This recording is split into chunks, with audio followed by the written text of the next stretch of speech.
It's time for today's Lucky Land horoscope with Victoria Cash. Life's gotten mundane, so shake up the daily routine and be adventurous with a trip to Lucky Land. You know what they say, your chance to win starts with a spin.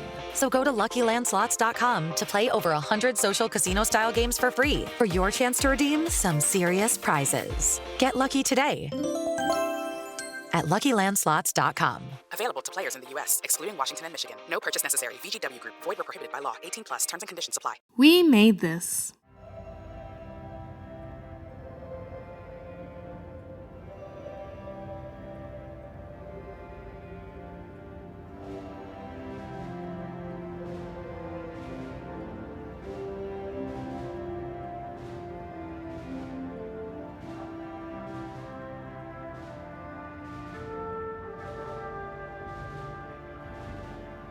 Welcome back, everyone, to We Are Starfleet, a Star Trek Discovery podcast. And Happy New Year to all the listeners out there. This is January 1st, Ian. Yes, Happy New Year, everyone. Happy New Year, Mike. Happy New Year. This is amazing. How poetic is it that we are starting the new year by talking about a mid-season finale of Star Trek Discovery? Well, yeah, they like to do this around this time of year. It doesn't usually line up quite so perfectly with the end of the year, but yeah, we're looking down the barrel of another kind of mid-season Discovery break. Unlike previous years, we're actually going to still get some Star Trek during it. Prodigy is going to be coming back, which will be cool to have kind of an uninterrupted stream of Star Trek to consume, but yeah, we're getting a little bit of a break from Discovery now as we launch into the back half of this season with the twist that we had at the end of this episode, which we'll get into. The twisties. We got the twisties going. It's a lot of fun, and I don't know about you, but my high-level impression, the non-spoiler version, a solid 7 for me this episode, but to connect with 3 dots in front of it. So I don't really know what the title is really alluding to, but what do you think? Yeah, similar. This is a solid 7.5, 8 to me. I think I said to you before we started recording, this episode, last week's episode, both are feeling like rock solid sort of Trek episodes. It feels more and more kind of a piece with what we come to expect from these stories while still having the unique spin that Discovery is putting on it. It leaves us with a cliffhanger. Because, of course, it has to leave us with a cliffhanger. And I think that the way we get to it is really quite clever. We've got 2 competing storylines that we're going to jump into in a moment here. But first, I saw a couple of comments online about the whole Federation Starfleet headquarters assembly. And they were really talking about how President Rilak made a comment. She goes, "Oh, thank you for joining us in person and remote." And everyone just lit up at that. And I couldn't help but also notice it and think, how on brand.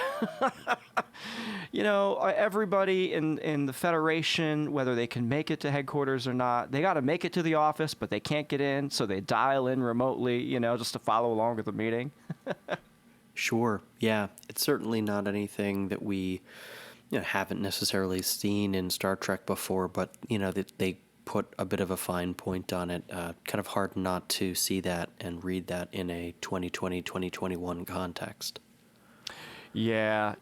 I think if one piece of criticism that I've had this season, and I don't know if I've touched on it in a previous episode or not, but I'll touch on it here, is that sometimes this series can sometimes be too close to real life, and like all the characters are too close to being our modern people, 2021 type people using 2021 language. And sometimes that kind of takes me out of it. Yeah, I hear that. I think that, it's funny. It's a little bit of the flip side of what I think some some folks' issue is with approaching some of the older Trek, and I don't just mean the Trek from the 60s, but also the Trek from the 90s, in terms of watching those episodes, watching that acting style, that writing style, and it's a little stiffer. It doesn't feel quite as naturalistic. Like you're watching Star Trek and you're very conscious of the fact that these people are, at least on some level, not interacting in the exact same way you would expect people in present day to be interacting with one another. It's just there's an added layer of kind of artifice, which does lend to, in my view, it helps convey that sense of this being another time, of this being, a future where things are different. The way that they talk to each other is just yet another way that things are different. It's not just that they're warping from here to there. Right. They even speak to each other differently. So yeah, there is something about the way that they are speaking, in the fact that it's so contemporary in the way that it's presented, that it ironically takes you out of it a little bit more than if they spoke in a more put upon way, almost, because it's not alien, it's not artificial. It doesn't feel like 900 years in the future, this is the way human beings speak. And I get that the conceit of the show, I guess, is that that's all being translated through the universal translator, right? We're hearing people speak in the common vernacular that they're using, and that's all being translated in real time. And maybe the technology has just gotten that good that people just speak as if they're speaking however people speak contemporarily with whatever the audience is. But it does feel a little weird at times. Yeah, it can be a little weird, but I will say Star Trek is weird. Mm-hmm. And, this episode also presents us with quite a bit of weirdness. And you know what? The heck with it. How do you feel about just jumping in? Yeah, let's get into it. Let's do it. This is the Black Alert, folks. We're going to hit some spoilers, so be prepared. If you haven't seen the episode, I don't know what you're waiting on, but hit pause and come back to it. All right. Ian, let me cue you up here. At the start of the episode, quick recap. The Discovery is back at Space Dock, undergoing repairs. We've got President Rilak trying to bring everybody together for a major assembly of all the Federation delegates and non-Federation delegates. And they're all talking about the dark matter anomaly.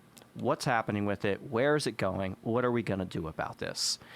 On the other side of the plot here, on board the actual Starship Discovery itself, we have Zora, who has gained sentience. And for eagle-eyed viewers who have been with us this whole time, y'all know that we kind of have a bit of a problem with AI gaining sentience, especially when it goes in a bad direction. We just dealt with this 2 seasons ago. Control was a major factor. There's a lot of concerns. Ian, you and I both talked about it. Craig talked about it last week on the show. AIs developing sentience, making their own decisions. I am so happy that in this episode, the writers, the directors, the showrunners, they did not shy away from this. And they said, nope, we have to address it right away. And so in comes Kovich. He's so good. I love David Cronenberg. It is Ryan here, and I have a question for you. What do you do when you win? Like, are you a fist pumper, a woohooer, a hand clapper, a high fiver? I kind of like the high five, but if you want to hone in on those winning moves, check out Chumba Casino. At ChumbaCasino.com, choose from hundreds of social casino-style games for your chance to redeem serious cash prizes. There are new game releases weekly, plus free daily bonuses. So don't wait. Start having the most fun ever at ChumbaCasino.com. No purchase necessary. VGW Group. Void where prohibited by law. See terms and conditions. 18+. Okay, round 2. Name something that's not boring. A laundry? Ooh, a book club. Computer solitaire, huh? Sorry, we were looking for Chumba Casino. That's right, ChumbaCasino.com has over 100 casino-style games. Join today and play for free for your chance to redeem some serious prizes. ChumbaCasino.com. No purchase necessary. Void where prohibited by law. 18+. Terms and conditions apply. See website for details. Yeah, he's doing solid work here again. I think this is another way for them to utilize this character in a way that feels believable. I think because of the way he's been presented, he feels a bit like a sort of Damocles hanging over Zora and her continuing ability to exist as a life form potentially. Like, I think as the audience we're almost worried that, like, oh God, like, you know, if Kovic decides that she's a threat, like, she's just gonna go away. So he does a good job of bringing that energy to the table. And then at the end, you know, again, we're going to get right into spoilers. You know, at the end, he sort of reveals that sort of Damocles wasn't actually necessarily just hanging over Zora. It was as the plot evolved and as he learned more about the situation, about Zora, about the crew, about how the two have been interacting, he reveals that he would have actually transferred, Stamets away, as it turned out, if he had not been able to find a way to integrate with Zora at the end, because Kovic came to the conclusion that Zora was too valuable a member of this crew now to lose. It's very, very interesting. You ever hear the phrase helicopter parent? Sure. Yeah, so, Zora is becoming a starship parent. She doesn't want to share information. She doesn't want to do anything that can put her people in harm's way. And, I think we can all kind of accept that comes from a genuinely nice place, if yet misguided. And so with Kovic coming in, I think it's the perfect character to kind of like run through this plot with us and to like actually pick it apart, make the right call. Because Captain Burnham comes in and she's like, what do you mean? You are the one who's going to get to decide what goes on with Zora. How come it's you? And Kovic says, hey, listen, I have the background in this. I have the background in cognitive science with specialty in artificial sentience and intelligence. Do you? And Burnham says, no, but I do have a baseline of trust. And Kovic very directly, shoots back, like, that trust has not paid off. And so I am here. This is time sensitive. It's high priority. We have to get through this right now. Yep. All of that was handled in a straightforward and believable way that, I bought. I thought that was an efficient and effective way of sort of sidelining Michael's character to her own story. Hey, no, you've got your own problems to deal with. You don't need to solve all of these things. I'm actually the one who is eminently qualified to deal with this particular situation. Please go deal with yours. I thought that was handled well. Yes, and my favorite line of the episode is when Dr. Kovic says, hey, you have to go to President-elect's assembly. She needs you there. He says, experto credite, Captain, which is essentially Latin for trust the expert. Yep. Another, kind of nod and a wink, I think, to perhaps our present 2020, 2021 reality. A nod and a wink. Trust the experts, indeed. Yes. So let's talk about Zora, because I definitely feel like it's the most prescient concern. The DMA we'll get into a little bit later, but this is the Starship Discovery we're talking about here. Zora becoming sentient, denying access to information out of fear. Interesting. Yeah, it's certainly not the first time that Trek has tackled artificial intelligence and indeed even the sentience of the computer systems of the ships in question. Next Gen had episodes dealing with that issue, and you could argue that the entirety of Voyager more or less had that as a through line, as the Doctor, who is sort of an avatar of the computer system in some way.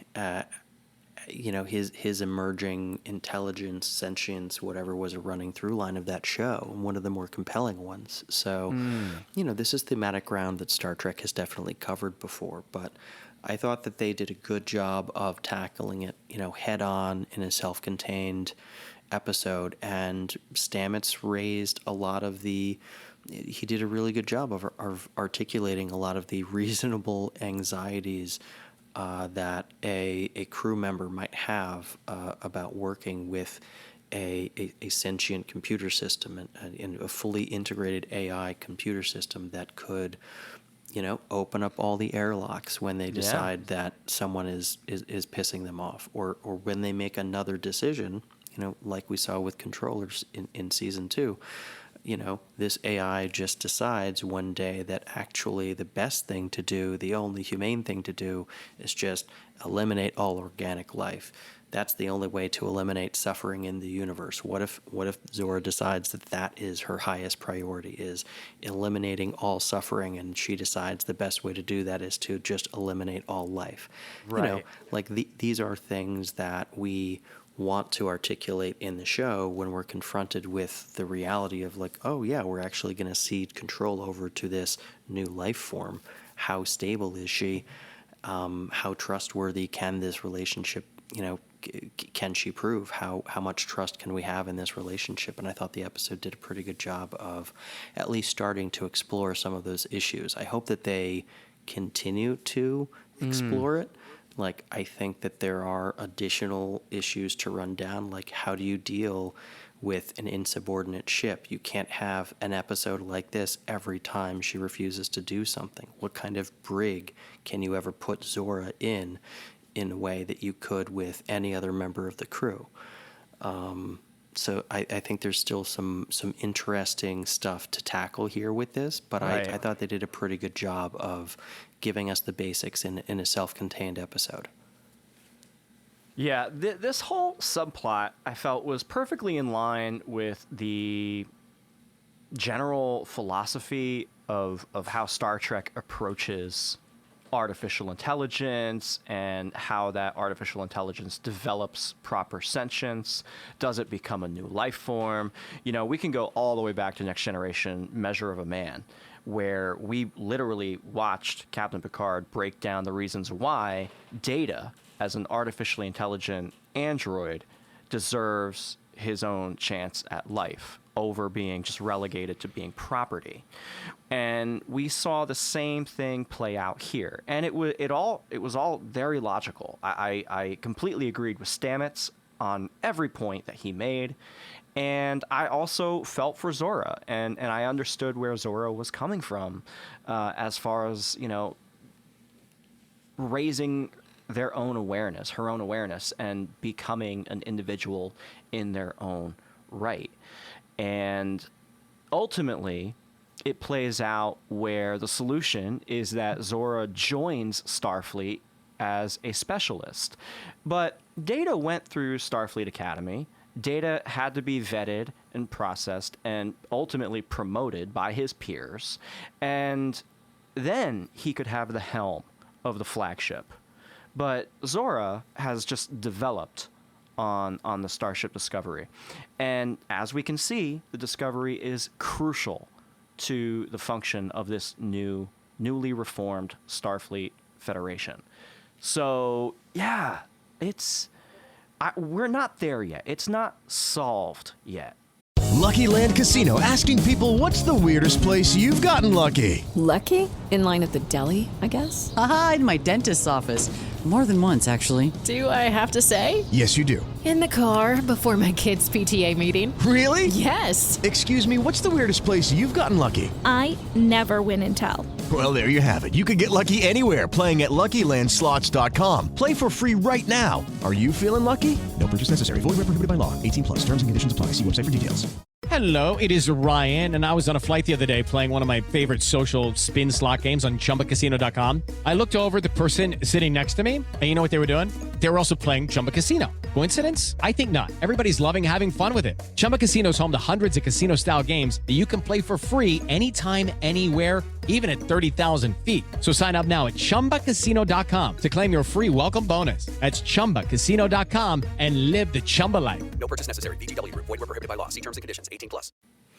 Right. And I think, again, if you sort of pull back and take a wider view of things, I think if they had done a better job, or at least done a more thorough job of sowing some of these seeds of growing sentience and self-awareness. And we're being told that Zora has forged this bond with the crew, and they do a pretty good job of selling that over the this episode and the last episode in particular. I think that that what we've seen has gone a long way in selling the idea that Zora wouldn't betray the crew, and we believe her when she says that she feels like she belongs, like she's a part of this, like she's a part of everything that's going on. She's not somehow outside of it. She's a part of it. And I think that's great, but I think that, again, it illustrates that there were maybe some missed opportunities along the way to flesh that out, develop that a little bit more, so that we as the audience, once we're getting to this point, maybe we have perspective that Stamets doesn't, where we've seen certain things, and that's the tension of that scene is us waiting for Stamets to realize what we've come to realize, is that Zora is trustworthy. Zora has developed as an independent, unique life form, and is worthy of the kind of trust and open-minded approach that he would take to any other new and unique life form that he discovered, like the life form in the mycelial network. Like, once he understood what was going on with that life form, he was like, oh, okay, I get this. I get what's going on here. Obviously, things are a little bit different with Zora because she has all of their lives in her hands at every millisecond. And that can be a lot to deal with psychologically. So that'll also be something that'll be interesting to see if they develop further. Is does this ever take a toll on any of the crew? Right.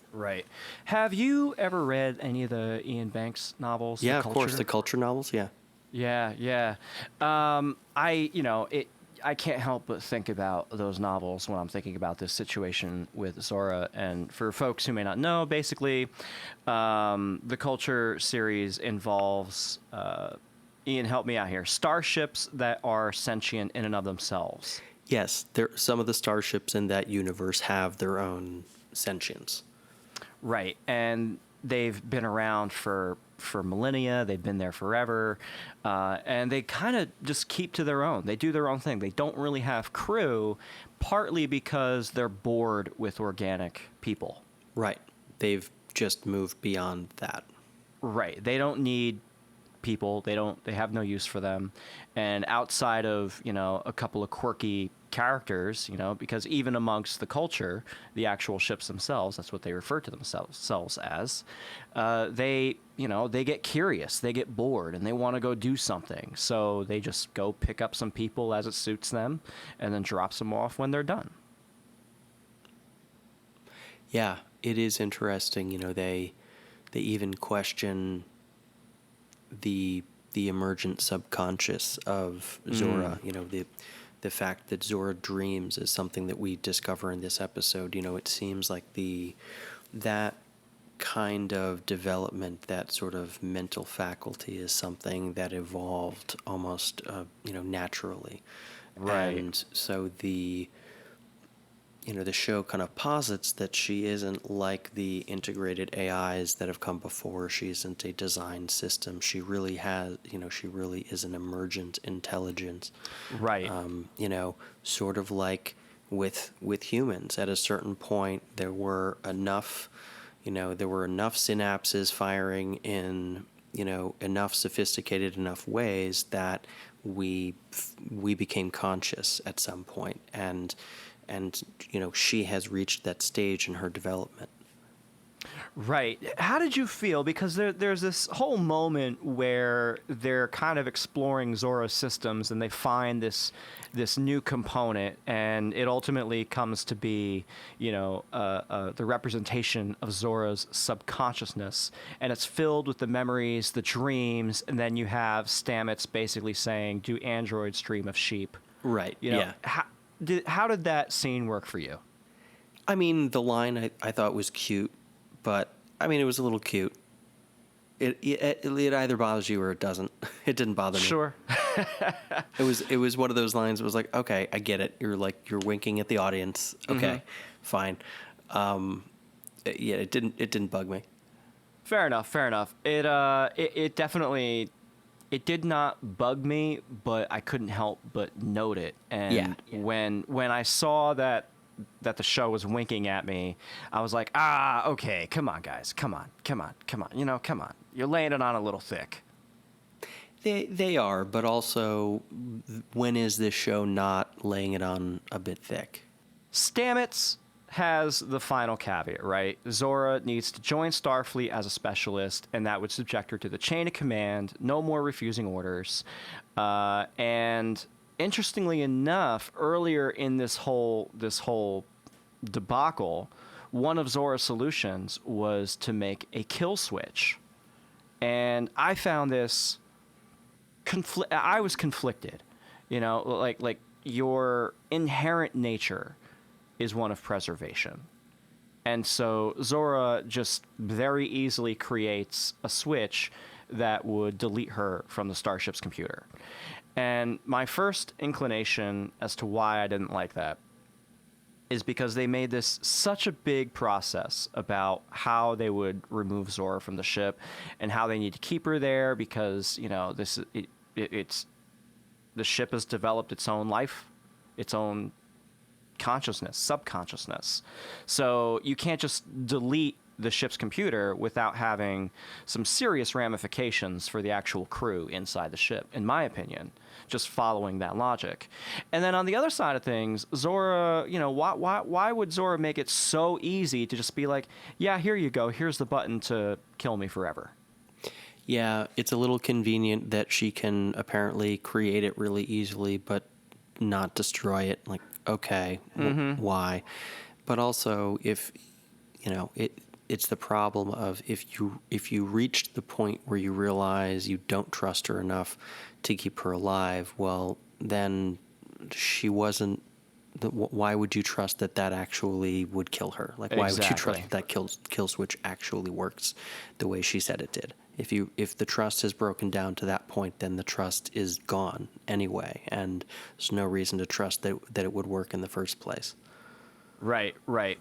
It's interesting that the whole resolution, after all is said and done, is that Stamets is the one who dismantles the kill switch and breaks it down. Also in the room, which I didn't really care for, was Adira and Gray as they barge in on this whole conference that's going on. One, because Adira is an ensign. Two, Gray is a passenger on board the ship. And I understand that there was a connection, but the way they just barge in and interject, it just feels too familial. And I don't know if you remember, but in a previous episode with Adira and Vance, Vance basically said, you know, don't presume your past relationship with me is current, you know, because of the whole Admiral Senatal, Admiral Vance, they knew each other, but Vance does not know Adira. So I would think, like, you know, for an ensign to barge in, it just, I didn't like it. Yeah, I didn't love it either. It honestly, both the entrance earlier of Culber and Stamets and the Adira Gray entrance, each of those entrances felt like the timing was just way too perfect. Like, were they eavesdropping just outside the door? How were they able to do that? Why were they able to just walk right in and know exactly where to jump into the conversation that was already happening? Like, it just felt... Exactly. Yeah, the way that they got these characters into this scene was not elegant. It was not great, and it didn't pass the smell test to me while I was watching it. It certainly doesn't on reflection, and the Adira Gray one was even more egregious than that. You know, why were they able to just walk into this, like, highly classified conference? Like, what I would have to imagine was, classified isn't the right word, but sure. You know, Kovic is sitting right there, like he's deciding the fate of what's going to happen with computer systems. This is a high-level conversation at the very least, and, you know, Adira and Gray are able to just walk in without. I mean, you and I remember when on Star Trek shows like people would have to buzz and be entered into rooms, right? Like that was Yeah. a thing in basically all the Star Trek shows we grew up watching.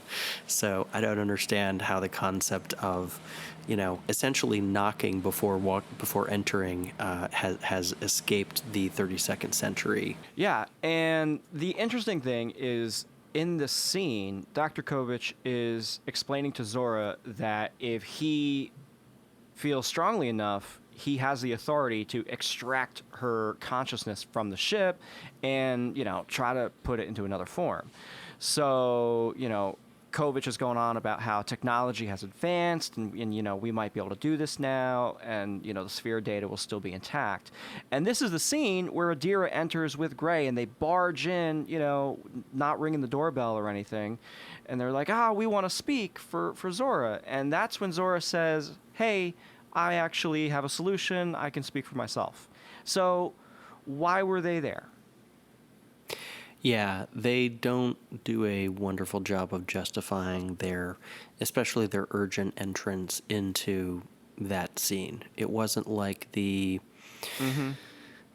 had that other issue where Zora was being overwhelmed by her newly found emotions and was having trouble focusing. That presented an issue for the crew to overcome, and Gray was the one who provided some insight about that, and she communicated with the captain and said, hey, sorry to interrupt, I have a thought about this thing, and was able to provide something useful, bring something useful to the table. Here, I felt like this is great that they're advocating for Zora. I felt like that was wonderful. I thought that the message about Zora being seen was a good one. I'm glad that it made sense that these characters, in a sort of meta sense, these actors, it makes sense that they're the ones advocating for Zora being seen as a person. Sure, I get it, but again, it felt like Discovery landed on a bit thick, but also I didn't feel like they did enough within the actual text of the episode to justify their inserting themselves into that situation, into that conversation, because Zora was really able to ultimately advocate for herself. Yeah. And to your point, I think it's good that, these actors and the characters they portray, they go on to talk about how, they were, especially with Gray, Gray was basically a ghost, and now Gray is, in a synth body. So, that's a new kind of life form, but Stamets and Culber both accepted Gray without even knowing who Gray was until, they became a synth. And, Adira is a human joined to a Trill symbiont. They didn't really know what that meant at the time, and they had to come around to that understanding as well. So the through line here is acceptance, accept and love. And, it feels very much like this is specifically a story being told in the gay community. So, that's good. I enjoy it for that fact. But again, coming right back to inside the episode alone, it's like we already have these characters. We already have Stamets and Culber who are gay, who can also speak to this.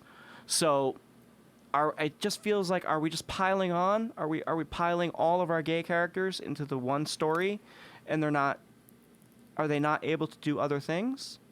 Because I would like to see them do other things. I think, not to take away anything from the LGBT community, and I think that these types of scenes in television, especially today, are very important, but they're not the only stories that have to be told. They're not the only stories to showcase LGBT people in strong role model positions. We can do more than just talk about the experience. We can do more than just constantly harping on the same theme of love and acceptance. We can have our gay characters also running starships and solving problems. And, Dr. Culber himself, as basically the ship's therapist, is taking on so much. And that's something else, too, that we could be exploring. We could have spent 5-10 minutes with Dr. Culber exploring his experience coming back from the mycelial network as a brand new person in relation to how Zora is a brand new person just developed from the sphere data and the discovery and all the memories and dreams and hopes of the crew. That could have been powerful too. All this to say, there's many different ways they could go about doing it, and I hope they don't put all the eggs in one basket. Well, I think that it's not a matter of telling these stories. It's just, I think, a matter of, do we need literally every single one of our LGBT characters pursuing this particular story in this particular scene?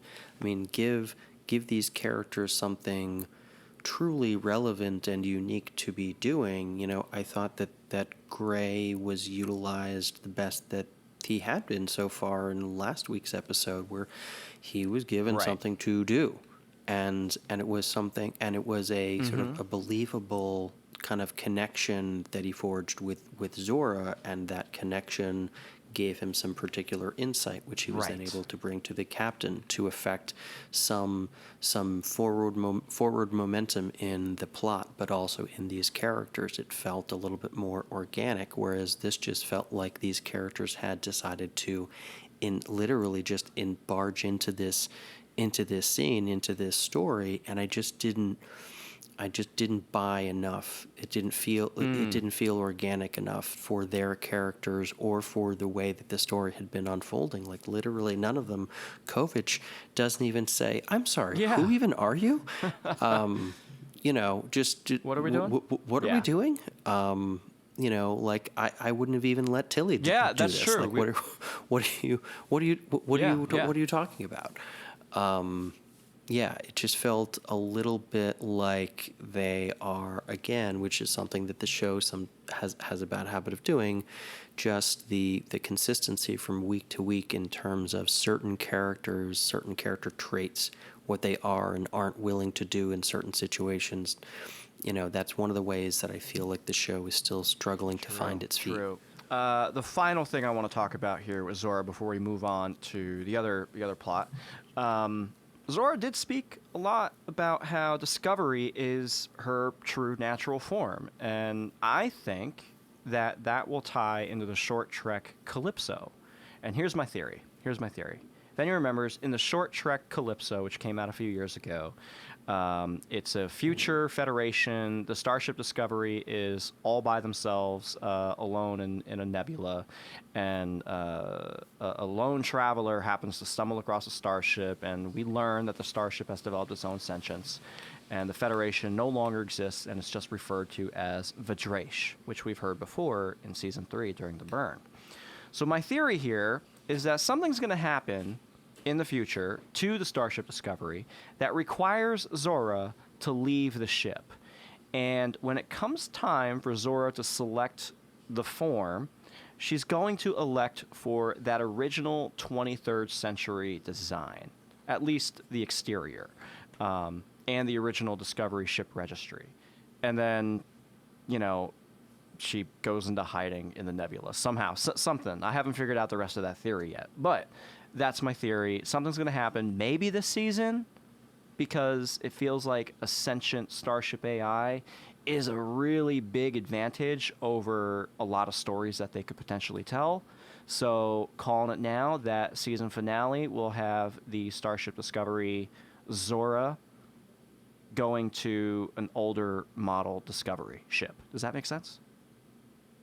You know, I think that they can do some interesting exploration here with Zora in terms of, you know, their identity. Again, like if they want to explore that particular issue, like here is a sentient ship who could be articulating for the first time in a Star Trek show, like what it actually is like for them to be a sentient ship. Like there's some pretty high concept out there sci-fi stuff that they could get into now that they've, you know, opened this Pandora's box of having Zora be fully aware and, you know, in, you know, like what does it mean for someone's personhood to be tied to such a unique form? I think that's some potential sort of inner workings of Zora exploration that they can do in the show. But yeah, also, like what can we do in terms of, like tactics now that we have a sentient ship? There's a lot of things that they can do now that they've kind of opened up this area of exploration to themselves. I hope that they take full advantage of it. Yeah, that's fair. That's fair. Pivoting now over to the other plot that we have going on with the DMA and the Federation Assembly and voting on what to do. Peace or war? What would your vote be, Ian? What would you vote for? Would you vote to go after the DMA controller and try to get rid of it? Or would you attempt to make contact with the DMA creators? I think that the show does put Michael in the interesting position of being the one who's kind of pumping the brakes on the more aggressive solution to the issue. I think, and Book calls her on that. He says to her, like, look, I don't understand. You would usually be running headfirst into tackling this situation. Like, what about the Klingons? Like, you're the one who wanted to attack first. And she points out that, like, I had all of the cultural context of that provided to me, albeit briefly, by Sarek, whereas we don't know anything about this species 10C. And that is a sound, reasoned approach that I think is more in lines with kind of what we would expect from, say, a Captain Picard. And so I can't exactly say that I'm in disagreement with her. I think that that's the sort of side that I land on. I understand where Book is coming from, but it's also really hard not to see how both Tarka, it's really hard not to see as an audience member that Tarka and Book are both seriously emotionally compromised in their decision making. And so and that's rich, it's an interesting thing that Discovery is doing, putting, Burnham in the situation where she is the one who, as an audience, we're going like, no, she's right. She's the one who's being kind of level-headed and reasonable. And these other two guys are running off and doing their own thing for a very understandable reason, but also it's really hard not to see the fact that they both are very, very motivated in their reasoning. Yeah. I mean, there's this argument here that the DMA is a weapon. And I think that the jury is still out that this thing is actually a weapon and not some kind of, other type of experiment or vessel in and of its own right. And, the consequences of it, the side effects of it, is the dark matter anomaly itself and its gravitational pull and the destruction that it's causing. So, I'm pretty much in the camp of we need more information. At the end of the day, yeah, definitely, yeah. Which makes, again, that's the thing that to me, it makes sense given what we've seen so far. So I have a really hard time not siding with Burnham and the Federation on this thing because, look, all of the information that we have so far points to the fact that we don't have enough information. Right. It seems like this is something that's being artificially this is something that's being artificially generated, but we don't know that it's not an experiment that got out of control. When Tarka was talking to Book about his friend who needed to harness energies similar to that needed to generate the DMA in order to get back to the universe that they're both from, immediately what comes to mind is, I wonder if his friend had something to do with what's going on. We just don't know enough about what's going on to start shooting it with weapons that have been outlawed for 1,000 years. That's another point. You bring that up. Isolytic weapons, eagle-eyed viewers, do you remember where that's from? That is the Kittimore Accords. Isolytic weapons can tear a hole in subspace, so we don't want to use it because essentially going after the DMA means we will destroy subspace, rendering warp irrelevant in that sector. Right. There's the sort of looming unspoken threat of, oh my God, we just had the burn. Are you really ready to do something that could potentially send us back into the Dark Ages again, not just because of using this weapon and not knowing how it's going to interact with this alien technology, but what happens once you attack these incredibly powerful aliens? How are they going to respond?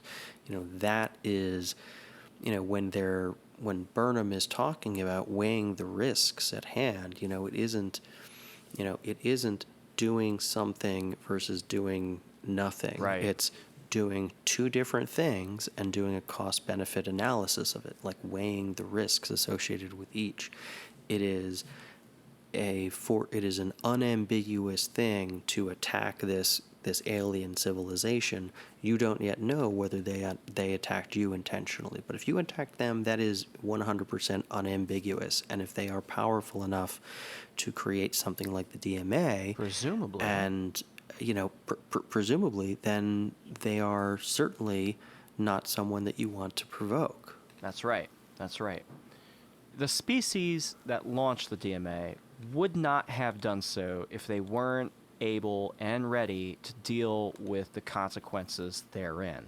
So, unless it's something that got out of control, unless it is something like, that it was an alien civilization that created this thing for another purpose and it got away from them. That's right. We don't know yet. That's right. And that's why we got to go to the source. That's why we got to find out who Species 10C is and say hello to them and just be like, hey, guys, can you call your DMA back? Can you get it out of here? Clean up your trash kind of a situation? Yeah, I like that it's it's an extragalactic entity of some sort, it seems like. That's something that has not been done a lot in Star Trek. That's a compelling idea. And now that you have the spore drive where you could theoretically jump outside the confines of the universe in a way that you just couldn't do with warp travel, it's a task that Discovery, I think, is going to be uniquely able to address. Right. We've touched on going to the edge of the galactic barrier a few times, especially with where no man has gone before in TOS, but Star Trek has pretty much always taken place inside the Milky Way galaxy. And that's our galaxy. And it's been around for, 15 billion years, something like that. So it's a massive, massive place. And to think that Star Trek has never gone beyond the Milky Way galaxy, as far as I know. Right. And the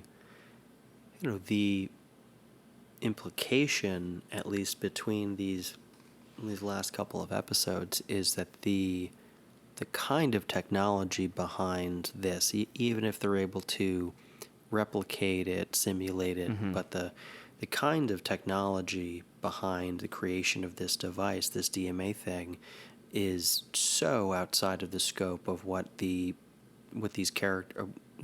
civilizations in even 32nd century Federation space seem capable of. I can't imagine essentially walking up to it and shooting it with a pistol, even if it's a really, really high caliber pistol, is going to do anything other than just piss them off. I don't see a way in any which way, shape, or form that Tarka's plan to destroy the DMA controller or take it over is what I actually think he's trying to do. So let's pivot for a second. Let's talk about Tarka. Let's talk about his motivations, because we get to learn a little bit more here. And Ian, he gives us this really solid sob story where he was captured by the Emerald Chain, him and his partner, and they are brilliant scientists. They're being forced to do all these experiments to find alternative propulsion systems so they can avoid using dilithium. They have a lot of experimentation going on, and they learn that, the audience learns that it turns out Tarka is from another universe. Yeah, and that's something that it's always something that Star Trek has dabbled in a little bit. We think about the classic episode of TNG Parallels, where we see that There are essentially an infinite number of parallel universes. That's not just the mirror universe that we keep going back and forth between in other series as well as this one. It's it's possible that there's a multiverse out there within Star Trek, and yeah, it's a tantalizing possibility. If we take Tarka at his word, it does raise the question of, okay, well, like, how did you and your friend get to this universe? What happened there? If it takes this massive amount of energy to get back, that you need to take this device at the heart of this DMA in order to do so, or not even that. You need to. I'm a little bit unclear. He needs the whatever is powering that technology in order to get back. Okay, if you need something that powerful to get back, how did you get here in the first place? Like, what happened? I have questions that, assuming he's telling the truth, I'm sure will be teased out a little bit more over time. But for me, it raised a few more questions than I was maybe 100% satisfied with. Just sort of logically took me out of it a little bit. But I ultimately like the twist for that character. I like that maybe he doesn't quite belong here. I do like that it's not just another mirror universe thing. It does raise the question of, well, maybe if it operates on a similar rule to the mirror universe, and we know that the mirror universe we haven't had a crossover in hundreds of years. It's gotten there's gotten to be too much drift. Maybe that drift has happened with the other multiverses, and so that's why he needs something with this much energy. But again, it raises the question of, well, then how did you get here in the first place? Maybe he knows more about it than he's letting on. Maybe this is how he got here. I don't know that I believe Tarka. I really don't. I think he's just a very good storyteller. I think he's very charismatic, and he knows when to turn on the emotion and when to turn it off, depending on who he's talking to. I just get that impression that he's very manipulative towards his own goals. Could be. Yeah. Definitely seems like he could be manipulative, yeah. But I am now fairly convinced that my original theory that Tarka had somehow created the DMA is now out the window. I don't think he did at all. Okay. Yeah, I'm still considering that his friend may have something to do with what's going on. That could be. Apparently, Tarka escaped the Emerald Chain, but his friend did not. So, who knows? Booker makes an appearance in front of the assembly as a speaker for the dead. He's lived with the loss of his world every day since it happened. He wants to make sure that none of them ever feel that pain again. So, he goes on, and he's looking at Michael when he gives a speech. He values the communication, the diplomacy, and he loves what the Federation is doing. But these are not normal times, and that they need to defend against the threat of the DMA. And so, yes, using the weapon that Tarka created carries some risk. And, it's very important that we mitigate it as much as possible. But don't wait until they've lost everything before they act. End the threat now before it causes further harm. What did you think about this speech? Because I actually felt myself maybe leaning towards agreement. Sure. No, I think that was one of the things that this episode did really well, was giving us two equally compelling versions of how to deal with this threat. Yeah. It is a very understandable and a personally compelling appeal from Book that he makes, to say, look, we just dealt with this unimaginable tragedy that we know can befall any single one, like anyone here could be next. Any one of our worlds could be next. We just don't know. And until we eliminate that threat, we will never know. Like if you wait a day, it could hit Earth. Yep. Like we can't afford to put off acting any longer. And even if it's to gather more information, we know enough to know that we can get rid of it if we attack it now, here, like this. It's a compelling argument. There's no doubt. I think the show does a really good job of, sort of in both of the plots, of presenting both sides of the particular issue in a way that's understandable and compelling, even if the show has its own point of view about which side it wants to land on. And I think that's to the show's strength. Agreed. So, I definitely think that he presents a compelling case. I get it. But the show also gives us enough information to show the audience that that Book and Tarka are operating from a place of motivated reasoning. And even though their reasoning is compelling, it's being compelled by not just the more objective way of looking at things.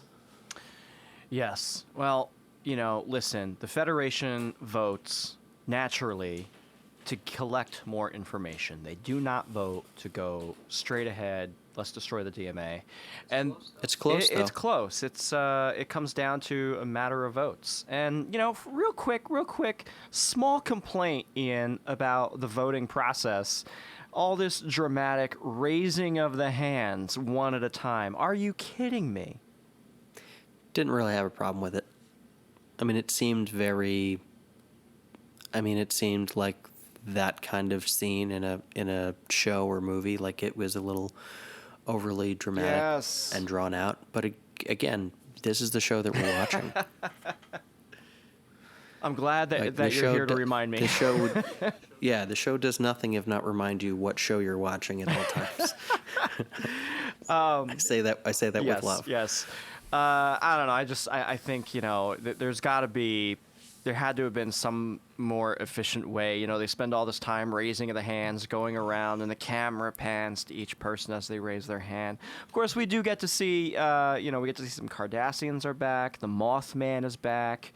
I didn't see any Klingons. I'm still waiting for Klingons.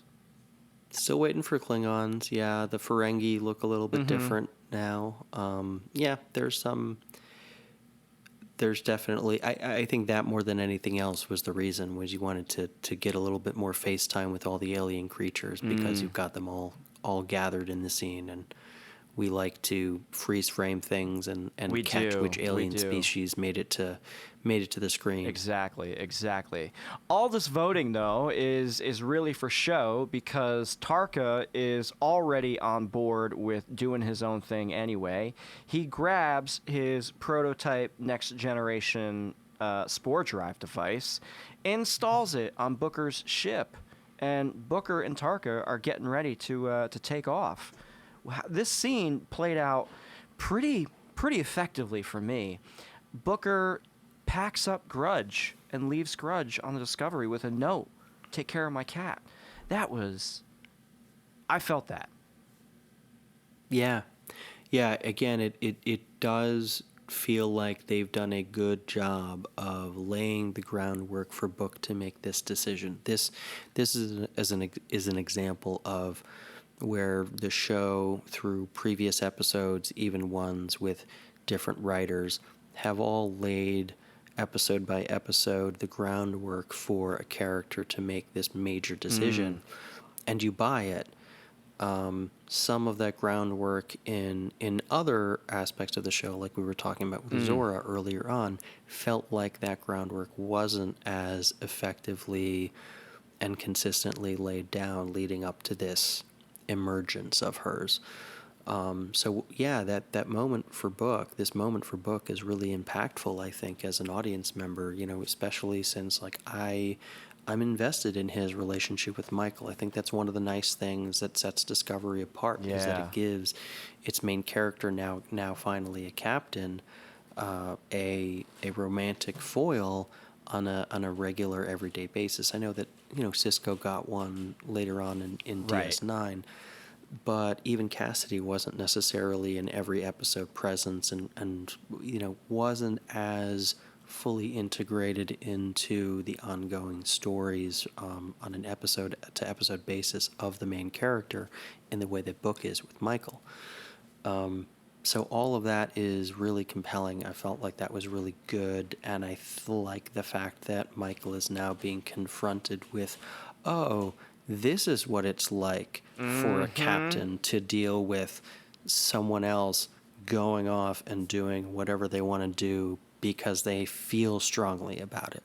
This is what that's like. I wonder if I can learn anything from this. I like that seems to be, at least with where the show is going, with Michael and Book's dynamic. I think that friction for her is going to be compelling because he is now putting her in situations that she has put other people. Yeah, it's really effective here. I love that final moment where she transports to the shuttle bay and Booker's ship is not there, and she sees it spore jump at literally, she transports in, she looks up, and it's spore jumping away. Yep. The now that you mentioned the whole spore jump thing, it did raise to mind a bit of a, it was maybe not quite a plot hole, but it was one of those things that made me go, Kovich, were you really going to transfer Stamets off the ship? I could buy it if it was anybody else, but the fact that it happened to be Stamets who is raising all of these objections, he's uniquely kind of immune to the threat of transfer off the ship because, what would have happened if that conversation had gone the other way? Say Stamets couldn't have been swayed. Well, now the experimental spore drive and Book are off the ship. So guess what? Stamets is staying. Yeah, that's a really good point, and something that I'm glad you brought up because, it's Booker and Stamets are the only spore drive operators, and Tarka's whole mission has been to build a spore drive that does not require an operator. Which he just absconded with. Right. Yeah. But he still needed the operator. Did you see that? Very interesting.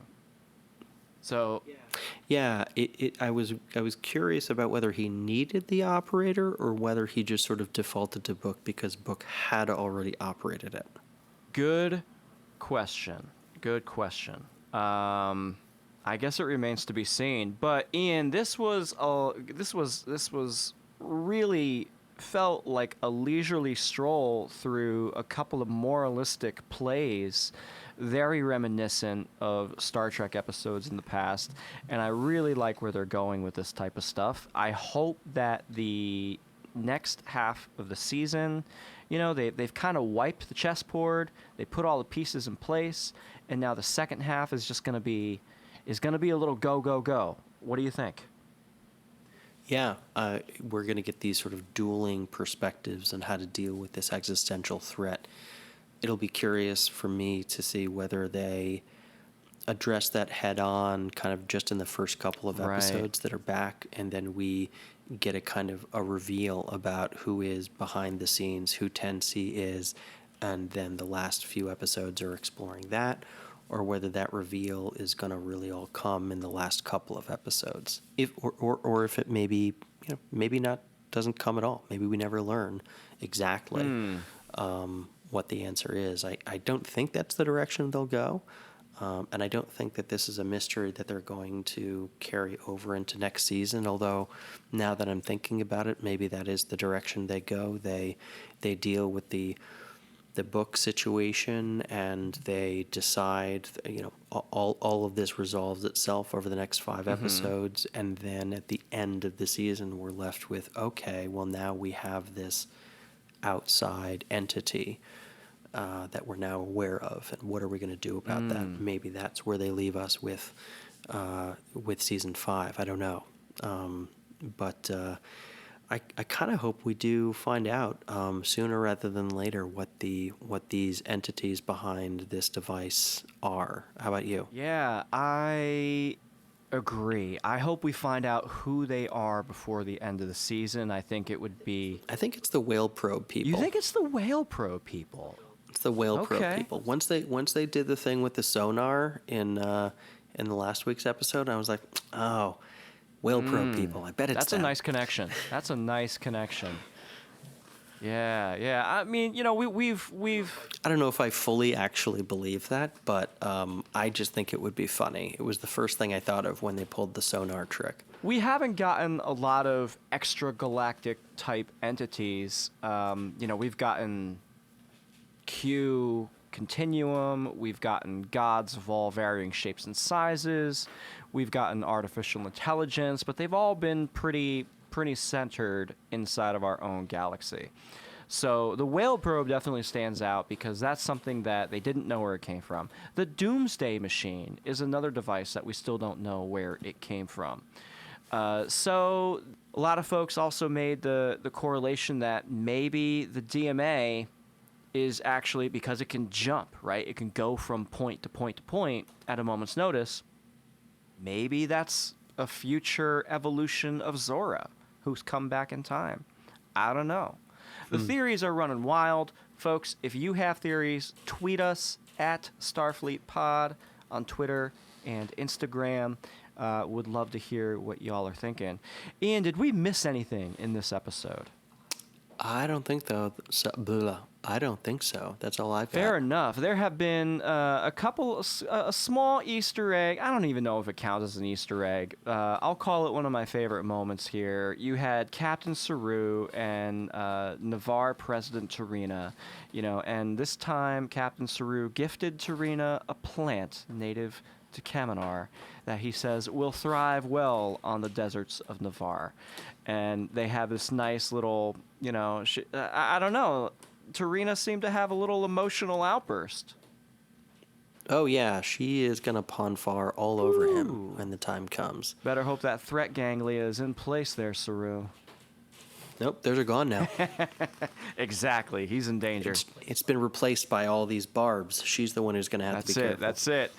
Another small thing is it looks like Gray is off to the Trill homeworld for some Guardian training. Yeah, we sort of have said goodbye, at least for now, to Gray and to Tilly, and I don't know how many of those departures are going to be permanent or semi-permanent. It sort of remains to be seen. I don't know if you did look at the kind of trailer teaser that we got for the back half of the season, but it does look like we are going to be getting a familiar face back at some point. Good. Yeah, man, what a fun episode to cap off what has largely been a very successful season so far. I'm pretty sure all of our ratings for the episodes leading up to this have been solid 7s, 8s, and 9s. So kudos. Yeah, I'm sure that you and I are, maybe we're rating these a little bit higher than some other folks might, but ultimately it reflects the fact that these episodes are by and large working for us at what they're trying to do. They're achieving. Yes. Do you think it's a direct response to a lot of, criticisms that have been leveled at Discovery as a show? I think it's at least an indirect response. I think it's impossible not to acknowledge that there is some interaction back and forth between the creators and the audience over the last couple of years. I think that they've responded to the way that fans appreciate having more of an episodic structure week to week. I think it's really hard not to look to certainly the last several episodes of season 4 and say, right. It's hard not to see the influence of that decision, right? You have episode after episode where you have more or less a self-contained story while you've got either the B or the C plot, sometimes the A plot, that's moving forward the sort of season-long arc that's going on. Yeah, I have to say I agree with you on all your points there. I think they've made great strides to bring the bridge crew more front and center. I want more. I guess you shouldn't have given me the taste because now I just want more of it, right? But remains to be seen what's going to happen in the follow-up. Folks, thank you so much for listening. This has been We Are Starfleet. My name is Mike Slamer. Ian Buckley is sitting on the other side of the screen there. Ian, it's a new year. It's a new half season of Discovery coming. We've got a new half season of Prodigy coming. We've got Star Trek Picard season 2 coming. We've got Strange New Worlds coming in down the road. How are you going to make this all work and yet still follow The Way? Yes, The Way, our new Star Wars podcast. Well, I should say the We Made This Network's new Star Wars podcast. It's me, actually, who's in the seat that Mike Slammer is in on this show. Over on that one, I'm the main co-host on that one, along with my best buddy, Tim Dowd. He and I are both lifelong Star Wars addicts, and we're getting into Star Wars. The We Made This Network has never had a Star Wars show, so we are now the official Star Wars podcast of the We Made This Network, and we're starting with the Book of Boba Fett. We just had our first couple of episodes drop this last week, so keep an eye out and an ear out for that. Yes. Are you guys going to be covering the movies as well, or are you focusing on the shows mostly? So we will do, right. Yeah, we're going to be basically covering all of the visual media coming out. Maybe not the animated series, that remains to be seen, but certainly the live-action series and the movies are going to be topics of conversation. But we also, honestly, we're both gamers, too, so we'll talk about Star Wars video games as well. We've already done a little bit of that, talking about how we're looking forward to Star Wars Eclipse. Well, The Way sounds most excellent. I'm already subscribed, and I'm following you guys, so haven't listened to episode 2, Book of Boba Fett yet, but it's on my list. Yeah, we'll have to get you on sometime. Ooh, can't wait. Folks, this has been We Are Starfleet, a Star Trek Discovery podcast. We are a part of the We Made This Network. You can find that at wemadethisnetwork.com. Follow the show at Starfleet Pod, Twitter and Instagram. That's it for now. We're going to be coming back with a special mid-season episode to kind of give us a roundup. I have a couple of guests lined up for that, so make sure you stick around. Like, subscribe, follow. I don't know what the buttons on every pod platform says, so I just say everything. I don't even know. 5 stars if you can. That would be awesome. And until next time, live long and prosper. Elsewhere on We Made This. Academy Watch. I saw West Side Story actually the other day, and I didn't really connect with it. So, some I like and some I won't, but generally I like the idea of a musical. Disney films, the animated Disney films, tend to enjoy them. Of course. Are you a La La Land person? Because I was definitely a La La pet. I hate La La Land. I just could not stand it. Wow. We can't be friends anymore. I'm just gonna hang on. How do I turn this thing off? Yeah. I've lost a lot of friends over this opinion, but I hate it. Garfield is the best Spider-Man, and La La Land is shit. Like what? I just like to be controversial. We dig music. But yeah, just missed out on my list this year. There was The Garbage Record was great, so I'd Godhead off that. Yeah, I was surprised that didn't end up on the main. It was close. I was surprised to not see it. Wet Leg, who have released 2 songs so far. There's another one apparently coming out Terrible later this band week. name. Yeah, I can't get behind it. That's what our old history teacher was called, Mr. Wetleg. It's actually Westlake, but apparently he pissed himself once. Amazing. Yeah, it's a fucking terrible band name, but they're great. It's like if Wet Leg toured with pissed jeans. Can you imagine?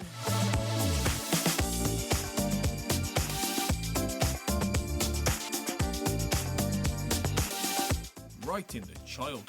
When I was younger, Tobey Maguire's Spider-Man looks way older than I was as a kid. He looks older than you do now. Way older than I am, yeah. And that was a constant thing in the cartoons as well. Like in the cartoons, like the 90s one, he looked older. And that was the cartoon I watched when I was younger, was the 90s one. And we would have done that for this show. But as soon as Disney Plus came out, I binge watched it all, and then I encouraged you to watch it. Yeah, and I've watched it as well. And then we started the podcast. And we were like, oh shit, we should have saved it. That should have been it. And then there was another one with Neil Patrick Harrison, which I probably did. What, as in Doogie Howser MD? Yeah, and, Ooh, I'm going to put that on my list.